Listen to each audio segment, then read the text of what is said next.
Hi friends, இன்றைக்கி நம்ம பைனாப்பிளை use பண்ணி ஒரு ஸ்வீட் ரெசிபி எப்படி பண்ணலான்னு பார்க்கலாம். இந்த ரெசிப்பியை ஜாம்னு சொல்லலாம், அது மட்டும் இல்லாமல் நம்ம ஹல்வான்னு சொல்லலாம். அதை இப்போ எப்படி செய்யலான்னு பார்க்கலாம். அதுக்கு நான் இப்போது ஹாஃப் பைனாப்பிள் எடுத்திருக்கேன். அதை நாம் ஒரு சின்ன சின்ன க்யூப்ஸாக கட் பண்ணி மிக்சர் ஜாரில் ஆட் பண்ணிட்டோம். அப்புறமா 4 ஹவர்ஸ் நான் பாதாம் அண்ட் முந்திரி ஊற வச்சுருக்கேன். இப்போ அந்த ஊற வச்ச பாதாமை தோல் நீக்கிக்கலாம். அதையும் முந்திரியையும் நம்ம கொரன்னு அரைச்சி இந்த பைனாப்பிளோட ஆட் பண்ணிவிட்டு இப்போது நல்ல பேஸ்ட் மாதிரி அரைச்சிடலாம். இந்த நல்ல கன்சிஸ்டன்சி இந்த மாதிரி அரைக்கணும், பார்த்துக்கோங்க.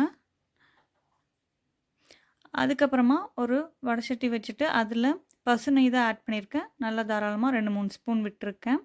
அதுக்கப்புறமா நம்ம அரைச்சி வச்சுருக்க இந்த பேஸ்ட்டையும் ஆட் பண்ணிவிட்டு நல்லா கலந்து விட்டுக்கோங்க.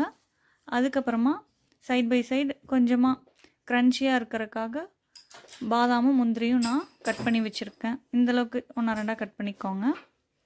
நெக்ஸ்ட்டு பாருங்கள், நல்லா கொஞ்சம் இந்தளவுக்கு வெந்து வந்ததுக்கப்புறமா நம்ம தேவையான அளவுக்கு ப்ரௌன் சுகர் தான் ஆட் பண்ணியிருக்கேன். ஒயிட் சுகரை முடிஞ்ச வரைக்கும் எல்லாருமே தவிர்த்துக்கோங்க. இன்னும் கொஞ்சம் நெய் ஆட் பண்ணிக்கிறேன்னா நல்லா ஆட் பண்ணி கிளறிக்கோங்க. பாருங்கள், நல்ல ஒரு ஜாம் கன்சிஸ்டன்சிக்கு வந்திருக்கு. இன்னும் கொஞ்சம் திக்காகி வரணும். நல்லா பச்சை வாசனை எல்லாமே போயிடுச்சு.